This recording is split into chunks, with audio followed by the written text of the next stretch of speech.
샬롬 샬롬 샬롬 샬롬. 하나님 사랑합니다. 여러분 주 안에서 사랑합니다. 오늘 광야에서 승리하려면 어떻게 해야 되나? 출애굽기 16장 말씀이죠. 1절에서 12절까지 우리 함께 읽어봤습니다. 이제 너희가 우리를 광야에서 죽여죽게 하리냐, 그 얘기죠. 고기가마 곁에 있었던 그 애국 그 시절이 너무 그립다라고 이제 3절에 이렇게 아우성을 백성들이 합니다. 예, 바로의 손에 죽었더라면 좋았을 것을 오죽하면 이렇게 얘기를 하죠. 너희가 이 광야로 우리를 인도하였네요. 온 회중이 이 광야에서 줄여 죽게 하는도다. 지금 그들이 원망과 불평의 이유는 바로 먹는 문제였습니다. 먹는 문제가 중요하기는 하죠. 이스라엘 자손이 온 회중이 엘림에스더나 엘림 시내 산사에 있는 신광야에 이르니 애굽에서 나온 둘째 달 15일이라. 이스라엘 자손 온 회중이 광야에서 모세와 아론을 원망합니다. 이스라엘 자손이 그들에게 이르되 우리가 애굽 땅에서 고기가마 곁에 앉아있던 때와 떡을 배불리 먹던 때에 야훼의 손에 주었더라면 좋았을 것을. 네, 이스라엘이 이제 애굽 땅에서 잘 먹었을 때 그때 차라리 여호와의 손에 우리가 죽었으면 좋았을 것을, 우리를 줄여 죽게 하는도다. 이들의 원망과 불평 이유는 먹는 문제였다. 애굽을 탈출해 이제 한 달 정도 가나안을 향해 가는 도중에 이 광야에서 그들이 들고 나온 양식이 다 떨어졌습니다. 그래도 대단한 거 아니에요? 그 많은 숫자의 사람들이 어떻게 한 달 동안을 가지고 오는 음식을 가지고 먹고 있었을지, 그것도 상상과 이해가 저는 안 갑니다. 당시 이스라엘 백성들은 20세 이상 된 장정만 60만 명이었습니다. 그러면 아이들, 여자 이렇게 합하면 어떻게 될까요? 네, 4명, 한 가족 4명꼴로 얘기를 하면 4, 6, 24, 뭐 장가 안 간 사람들이 있다고 치더라도 거의 그 150만 이상, 한 200명 가까운 숫자가 아니었을까. 그리고 가족까지 한다면 적어도 200만 명도 좋기 넘거나 못 미치거나 그 금방이었을 겁니다. 말이 200만 명이지 얼마나 많은 사람이었을까. 상상만 해도 그 많은 사람들이 그 양식을 매일매일 어떻게 먹고 살았을까 싶죠. 아이들은 등 뒤 옆에 배고프다고 칭얼대고 얼마나 날씨는 뜨겁고, 그죠? 대낮에 그 광야길에 그 날씨 생각만 해도 너무 무섭죠. 거의 영상 50도가 올라간다고 합니다. 저희들 30도만 돼도 너무 더워서 그죠? 에어컨을 안 틀고는 못 견디는데, 이스라엘 백성 전체가 먹을 것이 없어 먹을 것을 달라고 이제는 배가 고파서 줄여서 아우성을 칩니다. 이스라엘 백성들은 모세의 말만 듣고 애굽에서 나오죠. 하나님께서 새로운 땅을 주시겠다고 하셨기에 그 학대, 모진 학대가 아주 심했었던 그때였었죠. 우리가 여기서 살 수가 없다 해서 무조건 따라 나섰습니다. 그런데 이렇게 먹을 것이 없어 굶주리다가는 가나안 땅에 도착하기도 전에 우리가 다 죽을 것이다. 예, 약속의 땅이죠. 젖과 꿀이 흐르는 가나안 땅에 간다는 희망이 이제는 뭘로? 절망으로 바뀝니다.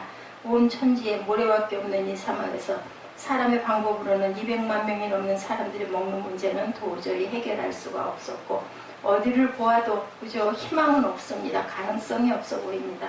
그래서 일부에서는 다시 애굽으로 돌아가자는 말이 나오죠. 이스라엘 백성이 이제 한두 명이 얘기하기 시작하면 점점 더 큰 무리들이 술렁거립니다. 여기저기서 불평이 터져 나오고 모세와 아론을 향하여 비난의 소리가 쏟아져 나옵니다. 우리를 광야에서 굶겨 죽일 작정이냐, 이렇게 소리를 지르게 되죠. 그들은 애굽에서 하나님이 내리신 10가지 재앙과 기적을 눈으로 목격한 사람이에요. 그죠? 그런데도 불구하고 홍해도 가르고 그런 기적을 목격했는데, 나일강이 피로 물들었고 하늘에서 우박이 떨어지고 멀쩡한 장자들이 전부 다 죽어나가는 그런 기가 막힌 장면을 보았는데도 불구하고 이 공포 속에서도 어린 양의 피를 문설주와 인방에 발랐기 때문에 살아났습니다. 그들은 홍해가 갈라지는 것을 보고 그 가운데로 난길을 걸어서 홍해를 건넜으며 애굽의 군인들이 그물에 빠져 죽는 것도 또한 그들은 보았어요. 그리고 그들은 하나님의 구름 기둥과 불 기둥이 인도하시는 것도 보고 한 달 정도를 이렇게 온 이 상황인데도 불구하고 그들은 이제 굶어서 죽을 것 같다, 이렇게 아우성을 합니다. 원망을 합니다. 후회를 합니다.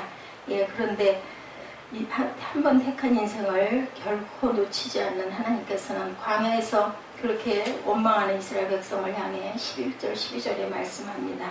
오늘 말씀이 16장 1절에서 12절까지입니다. 11절 12절입니다. 야훼께서 모세에게 일러 가라사대 내가 이스라엘 자손의 원망함을 들었노라. 그들에게 고하여 이르기를 너희가 해질 때에는 고기를 먹고 아침에는 떡으로 배부르리니 나는 여호와 너희 하나님인 줄 알리라 하라 하시니라. 예, 내가 하나님 아니냐, 내가 알아서 할 일 아니냐, 너희들 너무 걱정하지 마라, 이 뜻이죠. 예. 31절을 보면 만나가 히브리어로 만후에서 나오죠. 저게 뭐냐 하는 그런 말에 나옵니다. 출애굽기 16장 15절에도 증거하죠. 이스라엘 백성들이 하나님이 내려주신 떡을 보고 신기하면서 묻죠. 저게 뭐냐, 저게 뭐냐. 이게 바로 그 만후라는 이름이 지금 우리가 얘기하는 만나가 되었다라고 얘기를 합니다. 예, 이스라엘 광야를 통하여 가나안 땅에 들어가서 농산물을 먹을 때까지 무려 몇 년 동안, 40년 동안 아침마다 하늘에서 내려주셨다는 거죠. 예, 성경을 잘 보면 그 기간은 정확하게 39년 11개월이나 됩니다. 하나님은 이스라엘을 하루도 굶기지 않으셨다는 거죠. 그건 기적입니다. 예, 오늘 본문을 보면 이 만나의 축복에는 공식이 있죠. 이것을 우리가 잘 알고 우리가 헤쳐나가야 할 그러한 인생의 이 한 해를 보다 값지게 살아가야 될 것인데, 첫 번째는 날마다 거두라. 미리 저장하지 말라는 거죠. 본문 4절이죠. 하나님께서 만나를 주시겠다고 하시면서 백성이 나가서 일용할 것을 날마다 거둘 것이다 말씀을 합니다. 나는 매일매일 그날의 것을 주워다가 먹어야 한다는 거죠. 귀찮다고 해서 일주일분을 한꺼번에 거두어 놓으면 다 썩죠. 여기 거두는 방법을 얘기합니다. 16절에 야훼께서 이같이 명하시기를 내 각 사람의 식량대로 이것을 거둘지니 곧 너희 인수대로 4명이 한 오멜씩 취하되 각 사람이 그 장막에 있는 자들을 위하여 취할지니라 하셨느니라. 한 사람이 나가서 그 가족의 것들을 오멜로, 한 오멜은 약 2리터 정도 해당한다고 합니다. 한 사람이 먹을 충분한 양이죠. 이 말씀대로 순종하니 결과 출애굽기 16장 17, 18절에 이스라엘 자손이 그같이 하였더니 그 거둔 것이 많기도 하고 적기도 하나 오멜로 되어 본즉 많이 거둔 자도 남음이 없고 적게 거둔 자도 부족함이 없이 각기 식량대로 거두었더라. 전혀 부족함이 없었다. 예. 그런데 항상 청개구리들이 있죠. 예, 자기 멋대로 한 사람들 어땠어요? 사람의 IQ가 높은 것은 좋은데 자기 머리만 믿고 재주를 부리는 사람들, 결국 잔머리라고 그러죠. 이 I자가 조금 삐딱해지면은 J자가 된다 그래요. 그래서 JQ, 이것은 바로 잔머리라는 뜻을 갖고 있다고 하죠. 19절 20절에 보면 모세가 그들에게 이르되 아무든지 아침까지 그것을 남겨두지 말라 하였으나 그들이 모세의 말을 청종하지 아니하고 더러는 아침까지 두었더니 벌레가 생기고 냄새가 난지라 모세가 그들에게 노하니라.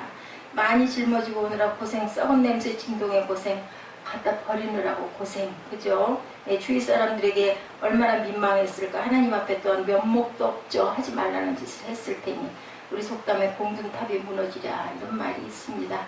예, 공든탑이 무너지네요. 열심히 공들여서 거두어도 법칙대로 하지 않고 순종하지 않으면 예, 이렇게 되는 거죠.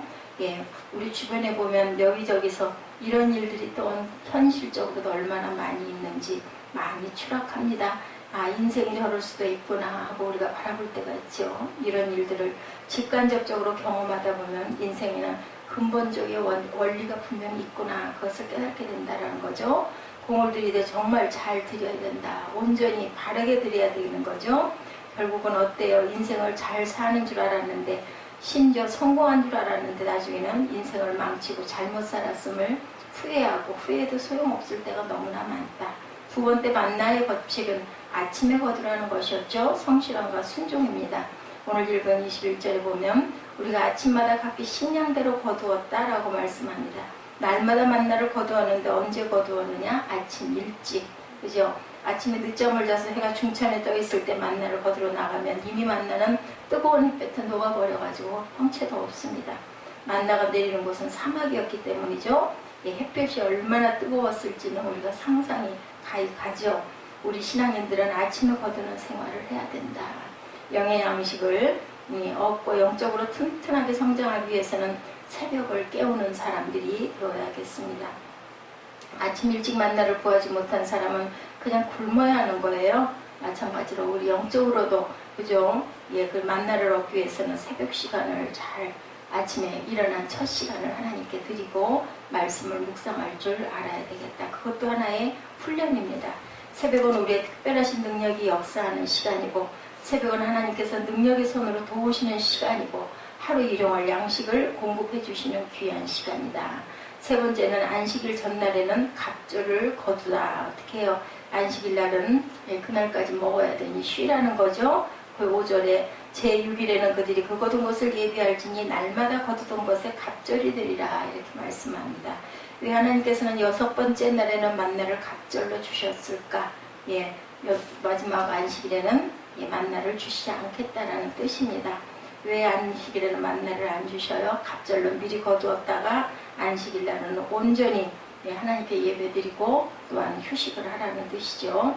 하나님은 이런 방식으로 이스라엘의 순종을 테스트하시고 연단에 가셨습니다. 4절에 때에 여호와께서 모세에게 이르시되 보라 내가 너희를 위하여 하늘에서 양식을 비같이 내리리니 백성이 나가서 일용할 것을 날마다 거둘 것이라. 이같이 하여 그들이 나의 율법을 준행하는 하나 아니하나 내가 시험하리라. 이렇게 말씀합니다.